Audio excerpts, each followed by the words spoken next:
Hello and welcome to the August 12th edition of the AWS Provider for Cluster API Office Hours, a subproject of both Cluster API and State Cluster Lifecycle.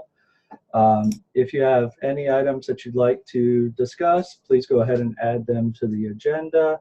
And we do have a new doc out, so I will work on updating those references. Um, to start with, I have an announcement. The 0.3.7 release was cut. I believe that was last week. Um, it's an update to the version 0.1.9 of Cluster API, bug fix to query VPCs before attempting to delete them.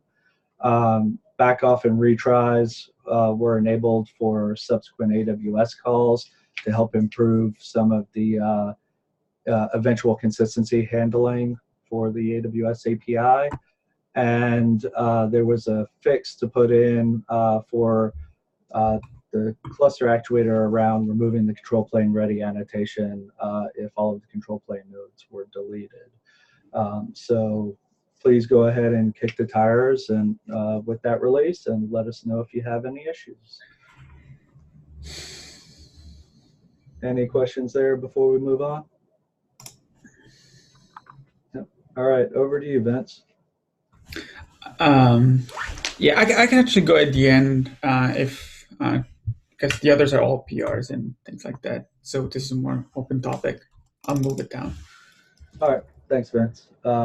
Chuck, you had a PSA about the Key Builder V2. Yeah, I just have a PR open for converting this to Cube Builder V2, and there's a lot of little details involved. So if anybody has extra time to like take a look at that, that would be swell. One question: did we figure out like the AWS all caps problem, or is It's someone responded to me and claimed it was a Kubernetes naming convention. I don't know why it errors or is a thing, but Golang makes that at least the refactor not terrible. So I create it with camel case and then refactor it to capitalized. okay? Yeah. I wasn't about to chase that one down. It's a fun one. And if anybody's wondering, there's a few different reasons for the conversion to Cube Builder V2.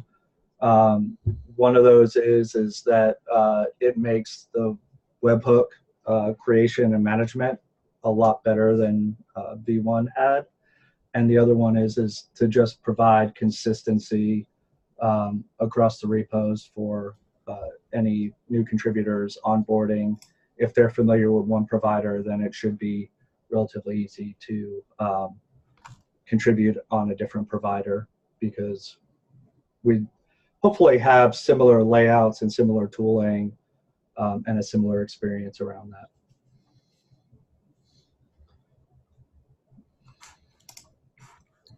Next topic, Andrew, for confirming kubeconfig secret generation.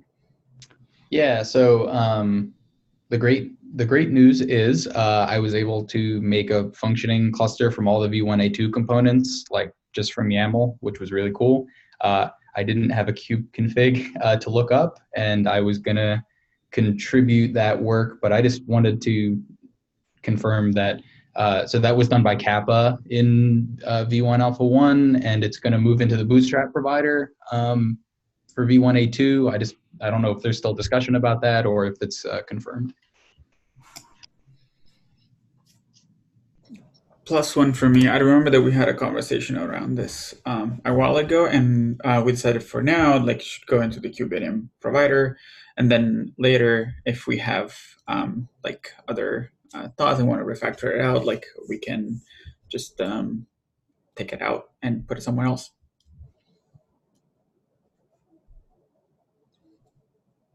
Cool, works for me.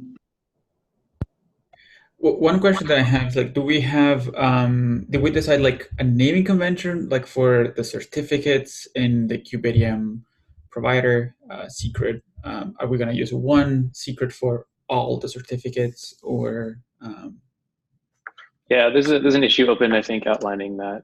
I think it leaned towards using a single secret. So should we put the kube config in the same secret or Oh keep it no, out? that was for certificates. Okay.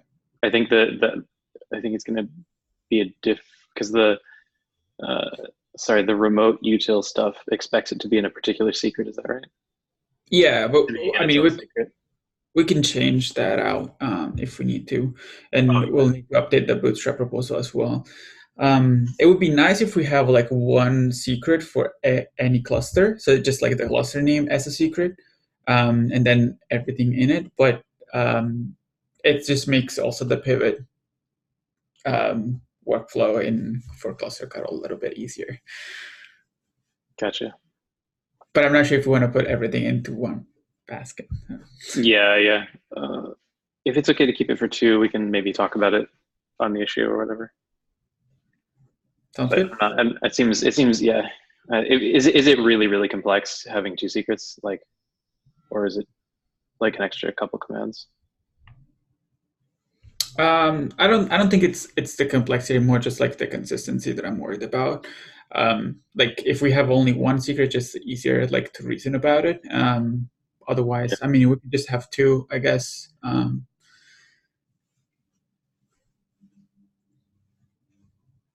Yeah. Okay. I'll think about it. If I remember correctly, in V1 Alpha 1, CAPI notated the kubeconfig cert as optionally implementable by the providers. Like not all providers did that. Is that an assumption to make about the Bootstrap providers as well, that they don't have to make a kubeconfig secret?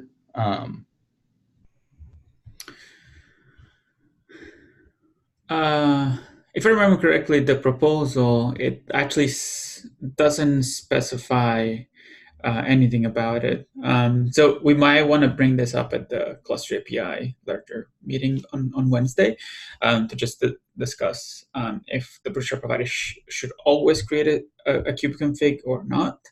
I'm more in favor to always create it, but there might be some other use cases that I'm not thinking about. So.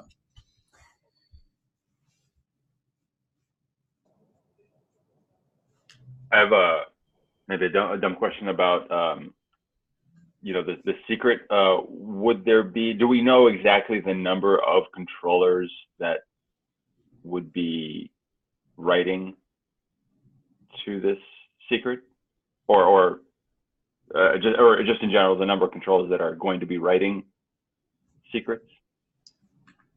Writing secrets in general, or yeah, I mean the secrets that we're talking about now. Because I guess what I'm wondering is if there's more than one, if there's just one controller, then one secret is fine. But if there are multiple controllers, then maybe that we have a secret, per controller, so there's no chance of them stepping on each other.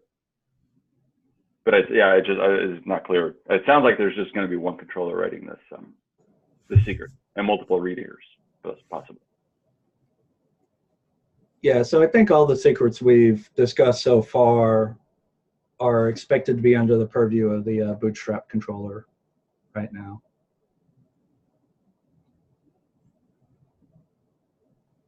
Yeah, so then it seems like it's okay to put them all in, or put all these different certs and things into one secret. From that point of view of like controllers.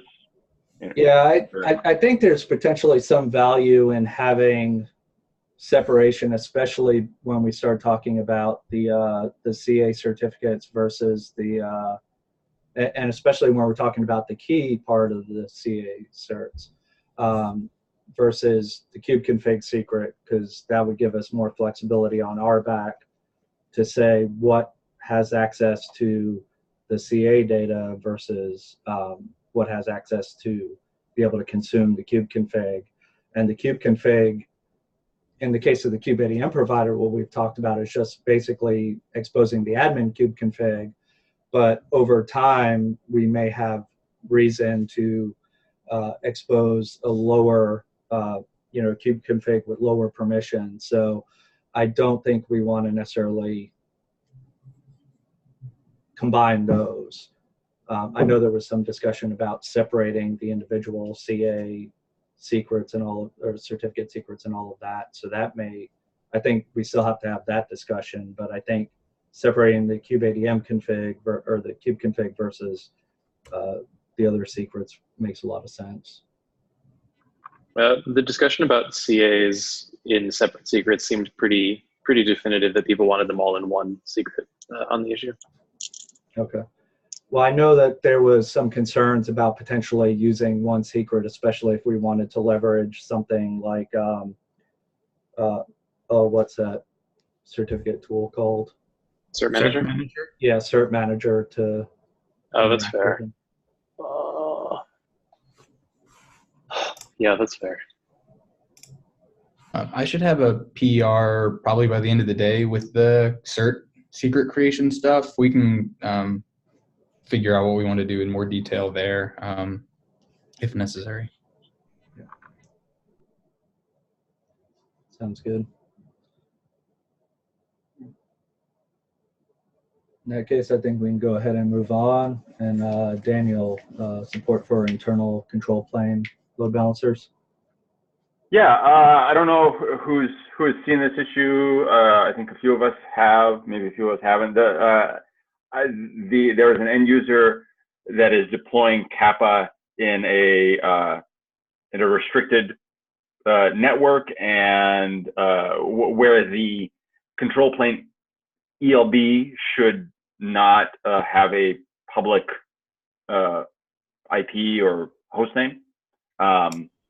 And I think he's kind of worked around this by he's worked around the sort of the network or the connectivity requirements between the management and the workload cluster by actually running the management or bootstrap cluster inside that same network, inside the same VPC or maybe a VPN. And I think he's maybe modifying the ELB, or he's forked Kappa and made some minor change and has been able to deploy with an internal so-called ELB. Anyway, I kind of wanted to see how everybody felt about an initial way to support this by modifying I guess what would be the Kappa provider spec to support an option for an ELB be either external or internal. I can give more details, or if you want to just look at the issue. So I think there's potentially two ways that we can tackle this. One would be to, like you said, expose support to, optionally create the ELB like an internal ELB versus an external ELB. The other one, I'm wondering if we could potentially support it as part of like a bring your own network scenario too. I don't know which is necessarily better. Obviously, having it exposed at the higher level would be an improved user experience for people that want to do that. But I wonder if that's also creating a kind of shoot yourself in the foot scenario where somebody doesn't necessarily have that connectivity configured, and then we're just standing up a load balancer that's inaccessible from where they're standing that up. So I wonder if making it a requirement to have it pre-existing as part of a bring your own network type scenario would lessen some of the support issues that might come up from people trying to leverage the internal load balancer without having that predefined connectivity.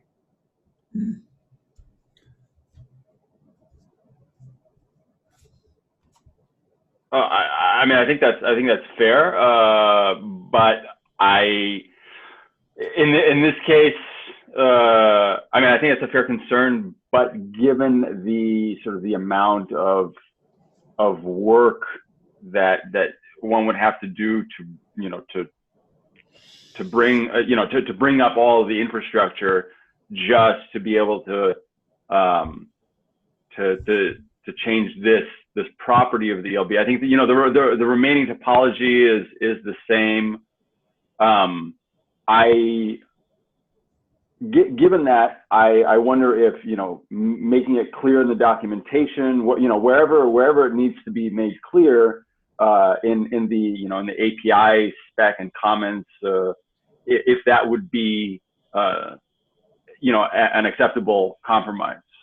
Which so yes, a user could shoot themselves in the foot, but we would make an effort to call out in the documentation that you need to ensure the connectivity, and I would say that it would be, you would shoot yourself in the foot, but you would be able to use Kappa to maybe stitch your foot up after the after shooting it, because I think what would happen is you would deploy the cluster, or rather you create the cluster object. Kappa would go and reconcile it, create the AWS resources. It would then try continually to reach that workload cluster. And if you did not provide some mechanism for doing that, it would just continue to fail and back off and retry. At some point, you would hopefully discover what the problem is, and maybe we could do something to improve that experience. And then you would be able to say, okay, let me delete this cluster object, at which point Kappa would remove all those resources, so you wouldn't be left with sort of with orphaned resources, which is good. If that were the case, then I think that would be a very bad user experience and not worth the exposing the option. So sorry, Vince. I was just gonna say, like, I think it would be okay-ish to support like a private ELB option with documentation. That said, yeah, like for example, if you run cluster cuddle, it might not work in kind, right? Because you will have to set up like a VPN in Docker as well, like especially on Mac. So yeah, as long as like all of those are like probably like documented, I don't see why we wouldn't support it, because pre-creating the ELB might be a little bit kind of counterintuitive, because you will have to match the security groups which are created like when the cluster is created, and then the firewall rules and all those things. So it might be more work to do that, I guess, than actually supporting a VPN locally. So as long as we have good user documentation around this, I'm not opposed to having support for it. Yeah, I think the one big concern I would have is how does it affect the remote node references, because those would be immediately broken. I don't think it's going to be a huge deal for V1 Alpha 2 per se, because we're recommending still that the control planes be individual machines. So we wouldn't necessarily have any type of, replacement behavior happening based on the nodes never, being queryable. But that's something that we may want to keep in mind as we start getting into V1 Alpha 3 planning and trying to take on control plane management. Yeah, and this will need to be part of the documentation as well, because for example, the remote node reference wouldn't work if you have a management cluster like running in kind, for example, locally without a VPN. But it probably work if like it's inside the AWS network, because I mean, the private ELB will be discovered, and but it has to be in the same VPC, I believe, or something like that. Anyway, like the documentation will need to be really good around this, I guess, because otherwise, debugging like something like this would be kind of hard for sure. Because there's going to be like a number of things that won't work. For example, the machine set scaling or the machine deployment as well, because remote node reference won't be there.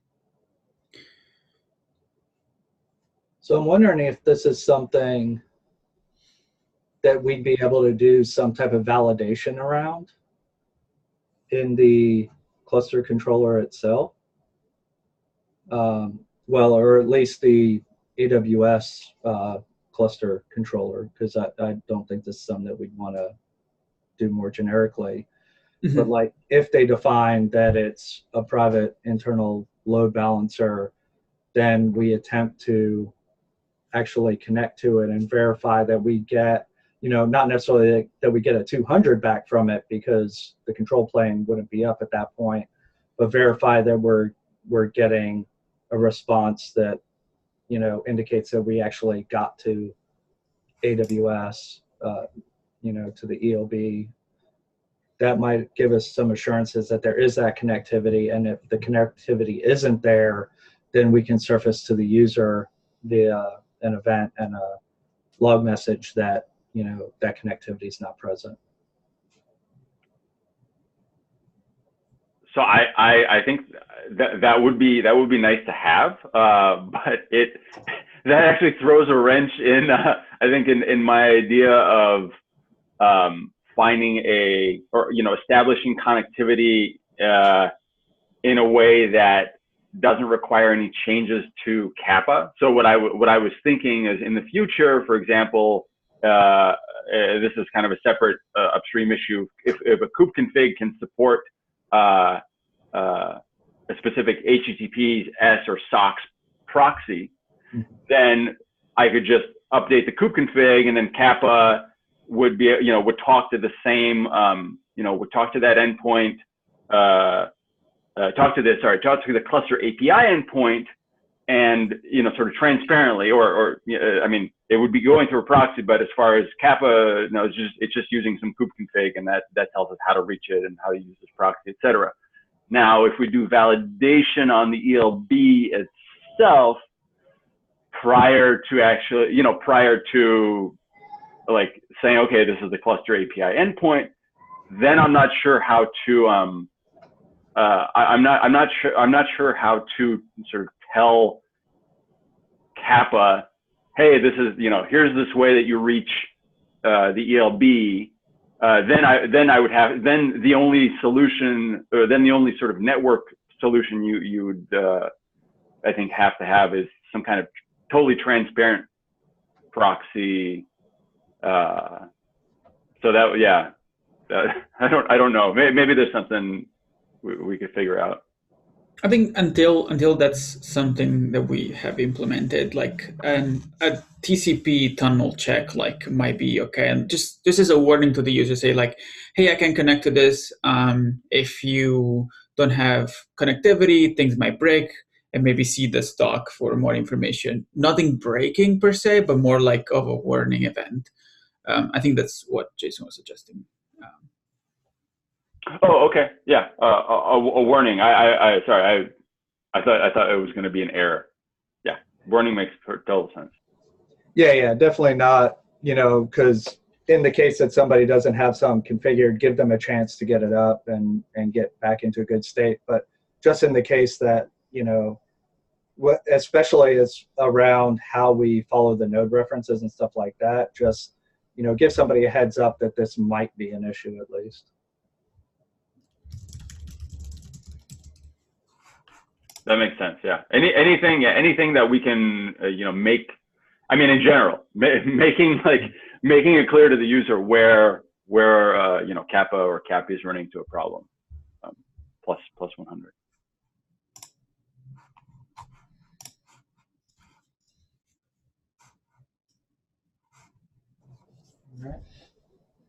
All right. Looks like we'll go back to events for the end user experience for V1 Alpha. Sounds good. So one thing that myself and Jason were talking about this morning was how the V1 Alpha 2 user experience would look like. In V1 Alpha 1, we had cluster cuddle built inside the AWS provider, and then like a user would generate the YAML files and like apply those YAML files, etc. I know that like we still need to support the pivot fully in V1 Alpha 2.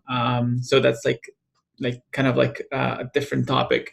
But I'm wondering like what do we think like the user experience like would look like? So as a user, like if I want to create an AWS cluster, would I go into the Kappa repo, like build like maybe cluster cutoff from the vendor directory, like that we already do today, and then use cluster cuddle to create a cluster with generated manifest.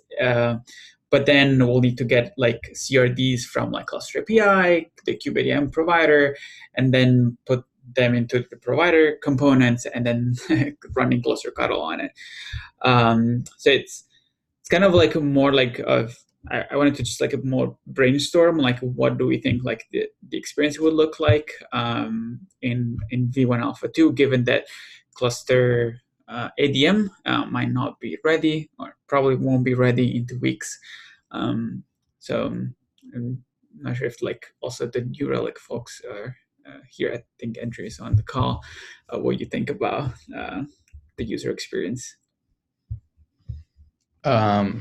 Yeah, I mean, so I think the biggest thing, I know there's an issue somewhere that I think Andy opened about this, but like having to have 5 objects in my provider components and having to like fine tune each of those 5 is, I mean, maybe it's a little bit cumbersome, especially if like I'm not going to do anything too crazy with my AWS machine or AWS cluster objects. So if we could like simplify somehow, like if we can get back to creating a cluster and a machine object in any kind of way that doesn't just ruin the design of V1 Alpha 2, that could be pretty helpful.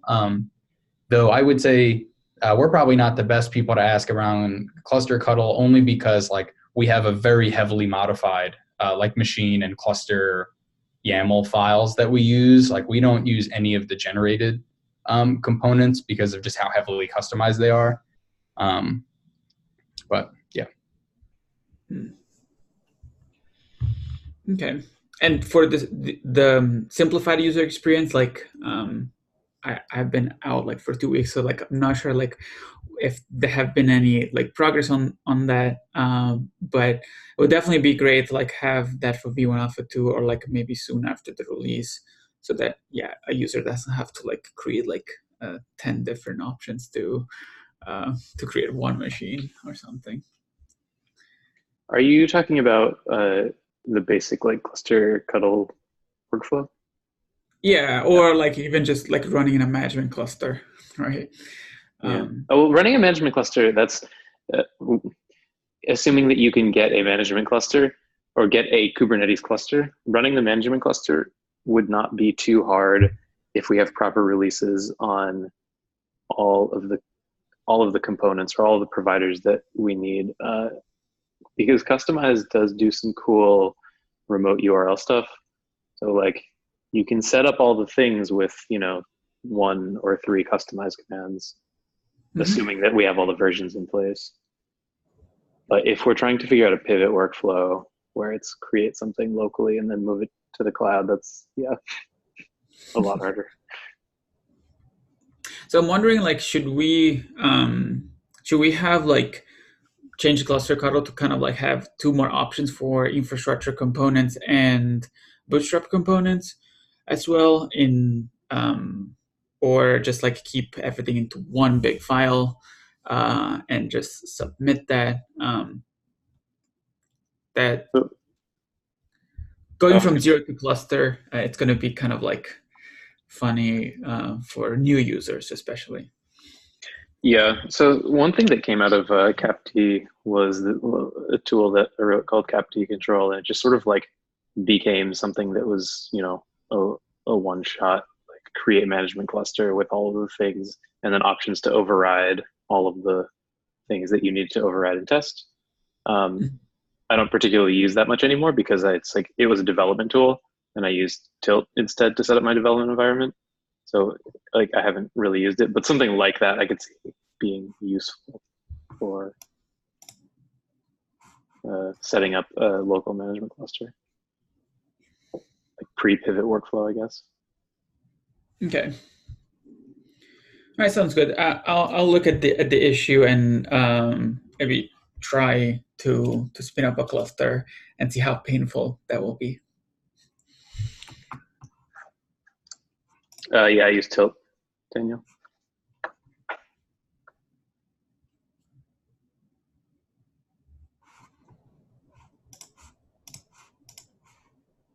I got that working nicely with the Kappa provider, by the way. So if anybody needs help, That's awesome. let me know. I had to do some hacky stuff, but it does work. I am super interested.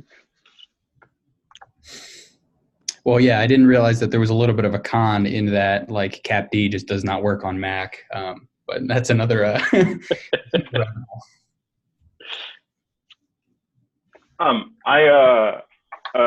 the user experience. It sounds to me like the problem, right, is this proliferation of additional objects and sort of having to tie them together. And so I'm wondering if something like like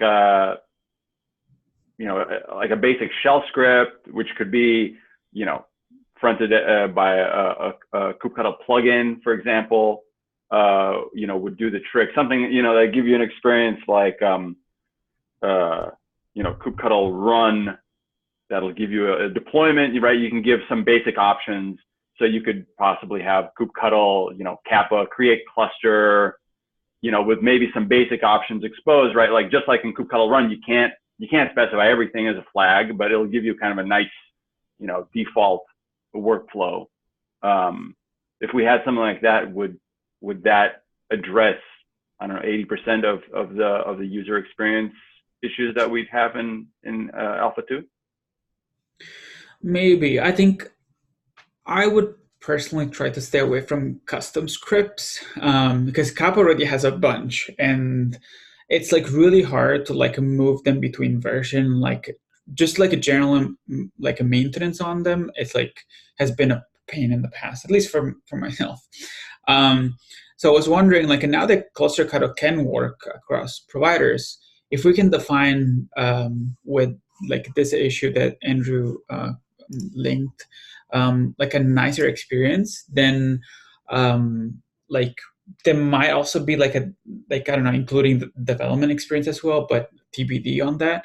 I'm more wondering like about a new user, right? Like someone that doesn't know anything about cluster API and said like, I want to have a Kubernetes cluster in AWS. What do I have to do to go from 0 to a Kubernetes cluster in AWS? It's gonna be a fun ride today for V1 Alpha 2. So simplifying that and making sure that like it's like very streamlined, that would be awesome. But what you mentioned, like if we can create something like that inside of cluster cuddle, just like for as default conventions and things like that, that would be great in my opinion.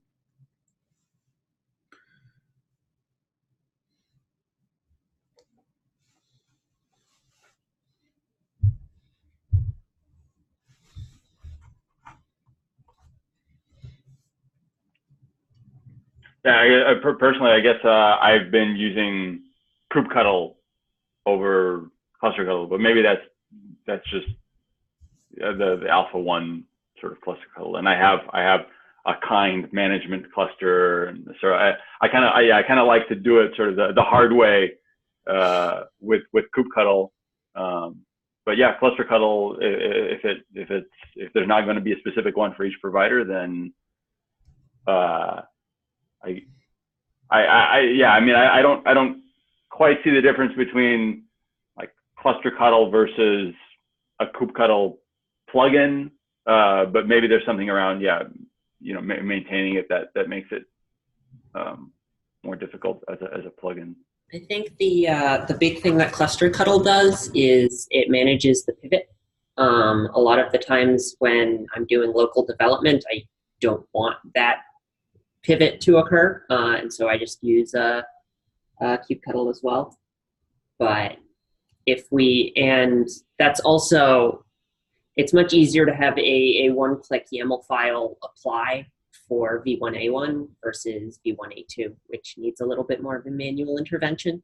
So I think that's why cluster cuddle might be necessary.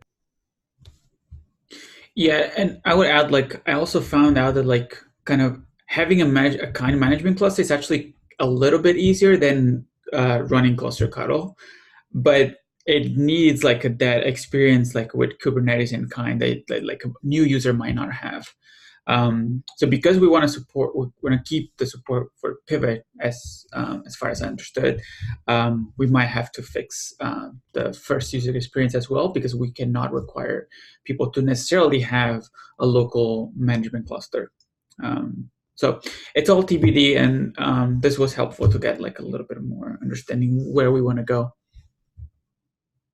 I think, Jason, we can wrap it up and back to you. All right. I just wanted to sit there and try to go through some of the backlog to wrap things up. Looks like the last issue that we touched was 936. So looking 937, 938, 939, 940 are all documentation issues related to defining release blocking tests. They're all, these are ones that I'm planning on working on. So not going to go into those too much. We have this one around documentation clarity.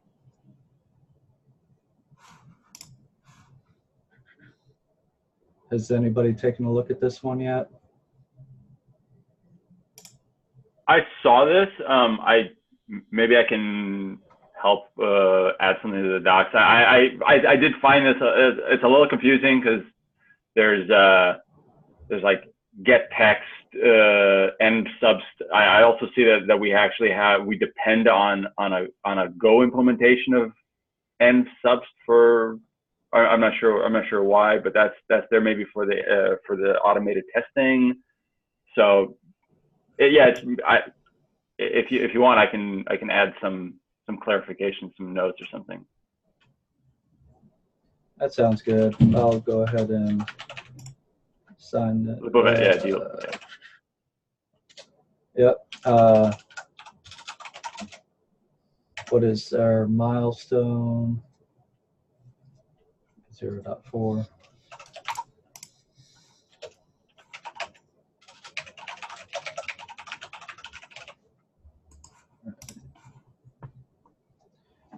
See, remove Bastion host requirement. That's setting it priority important long term. I don't think that's something that we necessarily, that's something that we could potentially bump for V1 Alpha 2 if we need to. Cluster creation process is not working.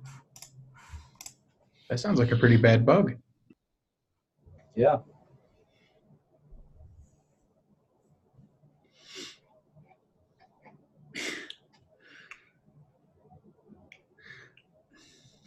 Probably shouldn't have pasted that secret Yeah. access. Oh. All right. So they're definitely getting some issues. Is this for V1 Alpha 1 or because I don't think it says. I think it would likely have to be if they're running cluster cuddle. No, this is V1 Alpha 2 because it's on master, because the paths are like for master. So yeah, this shouldn't work. Here's your problem. And if it worked, I would be very surprised. All right, so can somebody take on the action item to update that issue then? Will do. Thank you, Vince. All right. And which issue was that? 954. All right, 956, quick start script for getting started.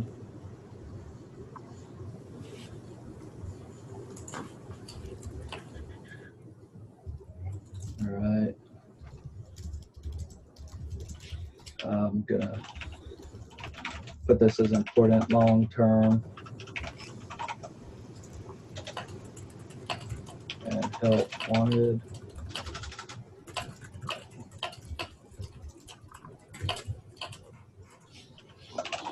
And I'm just gonna put this on next until we have somebody that commits to it. Let's see. Support alternative identity partitions for IAM roles. Nadir doesn't happen to be on, does he?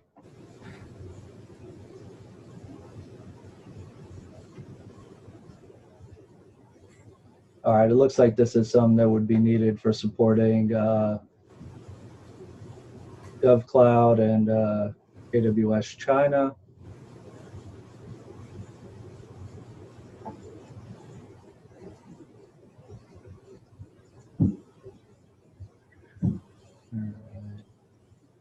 It's like something that we might want.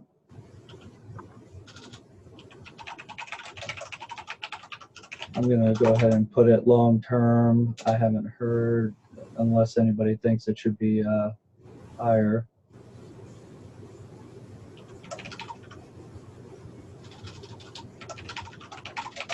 And I'll put it on next until we get an idea of importance from anybody else. All right. Should we add help wanted? I can do it, I guess. All right.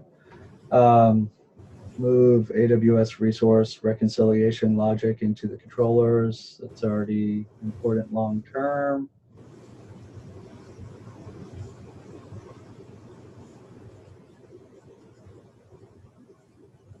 I don't think that's necessarily something that we need to have for next release though, so I'll just go ahead and toss that in next.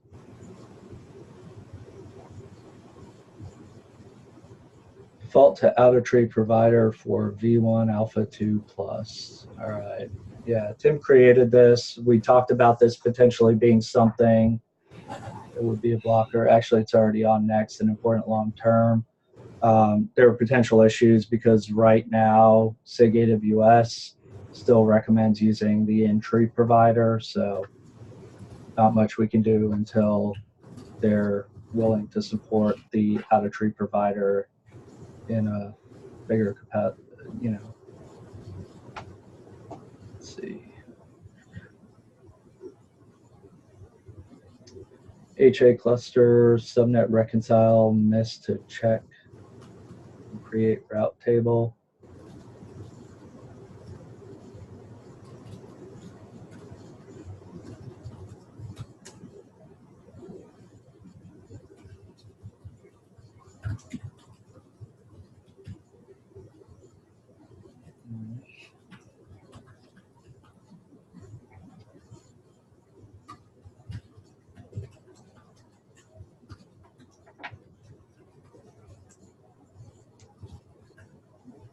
Oh, okay. So I think this was partly managed components and partly unmanaged components. So I think we just need to follow up to make sure. So I'll take an action item to follow up on that one.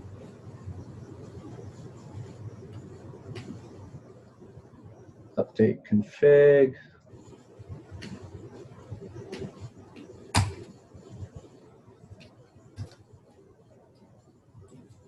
Is this something that you're working on as part of the V2 migration, Chuck? Yeah, this. Yes, I am.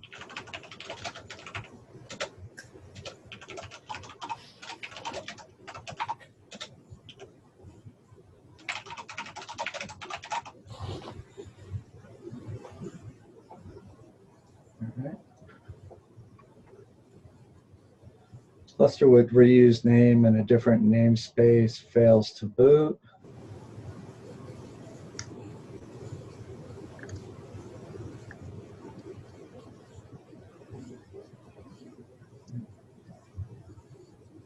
So this is probably some that we should sort out for V1 Alpha 2. Do we have admission controllers in V1 Alpha 2? Because it's probably going to be pretty difficult if we don't. So yes, and that would be lined up with the QBuilder V2 work because we can do the admission webhooks using that. Perfect.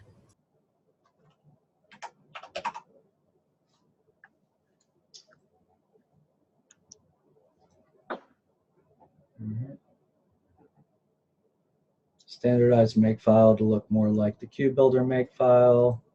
I just added all the labels to this one. Cool. It's a long-term important, nice to have, but some of it will get done on the stuff I'm working on, but not all of it. All right. Bad user experience if Cloud.net fails.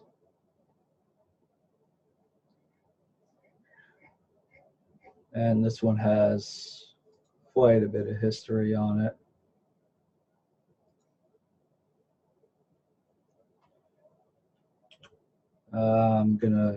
I think there's some that we probably won't hit for V1 Alpha 2.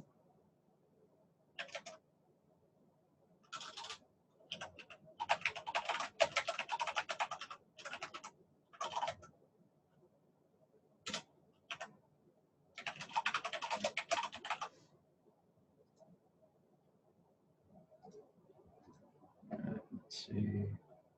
Cluster names with the dot or dot in the name, error related to the ELB. We got that one marked off. All right, let's see. Control plane lock should record which machine has been elected. This is something that you're actively working on, Liz. Yep. Although I'm only actively working on it for the O.3 branch. I don't have any work in progress for master. Yeah, I don't like, so that gets tricky because that would apply to the bootstrap provider more than the infrastructure provider for V1 Alpha 2, I think. Yeah, we need the bootstrap provider needs to handle the machine election, but the AWS provider needs to handle storing that item potency token. So it's kind of a mess. All right. Let's see. Cloud.net fails on the Amazon Linux and CentOS AMIs. I know Nadir and Aaron were working on that. Cluster's private subnet not discovered, preventing cluster delete.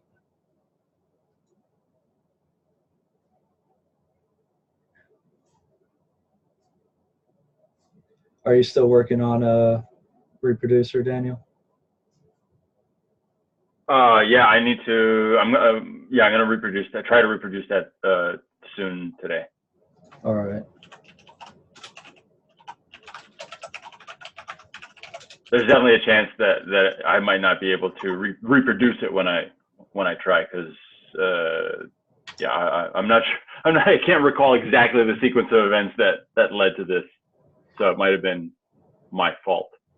All right, so I'll go ahead and I'll mark it as important soon and on the V0.4 milestone. And if you do have trouble reproducing it, we can always figure out what to do with it then. All right, convert project to QBuilder V2. You're actively working on that, Chuck. Just a tracking issue, yeah. Yep. All right, and remove local image builder.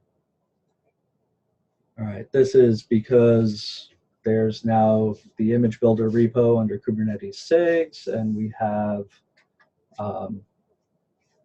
currently the vSphere provider has moved their image builder tooling over there, and it would be nice if we can go ahead and get our stuff converged on there as well, so that, you know, we take some shared responsibility of that and have more unified image building across the different providers. I believe Travis, who is assigned to it, is supposed to doing it. We have the 0.4 milestone, and I'm gonna go ahead and put priority long-term on here.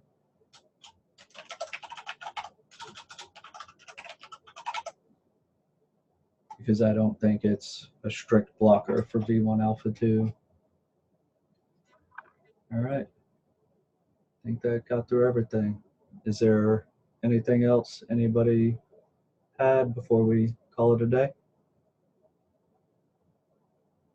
I have a quick question. It sounds like a lot of the tickets on this backlog may be helped out when we get the QBuilder v2 in with validating webhooks. Would it be worth, I guess, starting to document some of the rules that we're going to implement? Because there are some length concerns, there are some, using dots concerns, and there are some duplicate name concerns that can probably all be nicely wrapped up into one I guess, work item. Does it make sense to start planning that out, or should we wait for QBuilder v2 to be in? So I like the idea of documenting those. I think it would help, like you said, unify that work when it's unblocked. So yeah, I think document is a good idea.